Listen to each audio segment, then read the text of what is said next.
வாங்க நம்ம இப்போ ஹோம் டூர் போகலாம். இதுதான் வீடு. இங்கே தான் நாங்கள் வாடகைக்கு இருக்கோம். இதுதான் எங்கள் அம்மா. சுடுகாட்டுக்கு எப்போ போகணும்னு பார்த்துக்கிட்டு இருக்காங்க. தான் மாலை கட்டி வச்சுட்டு போகலான்ட்டு இருக்காங்க. ஏன்னா வந்து கட்ட முடியாதுல்ல, அதனால கட்டி வச்சுட்டு போகலான்ட்டு இருக்காங்க. அப்புறம் வாங்க பெட்ரூம் காமிக்கிறேன். இதுதான் பெட்ரூம். இங்கே படுத்துக்கலாம், உருட்டுக்கலாம், என்னன்னாலும் பண்ணிக்கலாம். ஃபோட்டோஸ் நீங்கள் அப்படி எடுத்து போட்டுறவா. அப்புறம் பாருங்கள், இந்த இவங்க தான் எங்கள் அம்மா. அதெல்லாம் நல்லா போஸ் கொடுப்பாங்க. முடியும் வளரல, மூளையும் வரல, அதான் ஒன்று. வேற ஒன்றும் நினைக்காதீங்க, தப்பாக எதுவும் நினச்சிக்காதீங்க. பாவம் டிபி பேஷண்ட் ஒரே இருமிக்கிட்டே இருக்காங்க. இருமிக்கிட்டே தான் இருப்பாங்க. பாவம் இவங்களுக்காண்டி தான் நன்கூட கேட்டு இந்த ஹோம் டூர் போடுறோம்.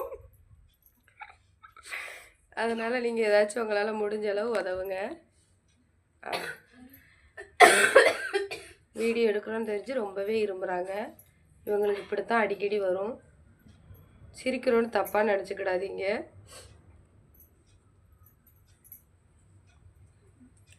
பாவம் இந்த டிபியோட தான் இவங்க மாலை கட்டி விற்கிறாங்க. அடிச்சு வச்சுருங்க. இவ்வளோ பிரச்சனையிலேயே இந்த மாலை கட்டி விற்றாதான் இவங்களுக்கு சாப்பாடு. ரசம் தானே, எந்த பகுதி கஞ்சி ஒருத்தரும் கொடுக்க மாட்டாங்க. அதனால தான் உங்கள்கிட்ட ஹெல்ப் கேட்கலாமேங்க கண்டி தான் இப்படி போடுற வீடியோ. பார்த்துக்கோங்க. அவங்க கட்டி வச்சு பூவை இருக்க மாதிரி உங்களை அறுத்துருவேன்னு சொல்கிறாங்க ஃப்ரெண்ட்ஸ். கச்சக்க சக்க சக்க சக்க அவங்க அப்படி தான் பண்ணுவாங்க. முடிக்காது கொண்டே எப்படி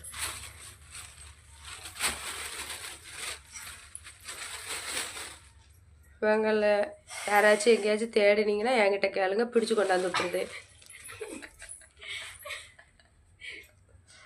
போயிட்டாங்க, வருவாங்க. இப்போ கொஞ்ச நேரம் வெயிட் பண்ணலாம். கிச்சனுக்குள்ளே போயிருக்காங்க. என்ன எடுக்க போயிருக்காங்க? கிச்சன் வெளியில் இருக்குதான், சாரி. அப்போ உள்ள இன்னொரு ரூம்குள்ளே போயிருக்காங்க. என்ன செய்கிறாங்கன்னு தெரில. ஸ்டோர் ரூம் போயிருக்காங்களா, சோறு எடுக்க போயிருக்காங்க. இப்போ வருவாங்க, வந்தப்புறம் பார்க்கலாம்.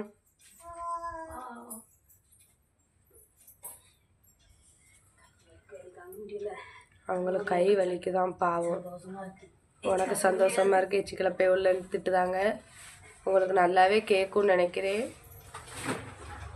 இவங்களுக்கு முடியே வளர மாட்டேங்கி. கொஞ்சம் ஹேர் ஆயில் இருந்தால் யாராச்சும் கொஞ்சம் கொடுத்து விடுங்க.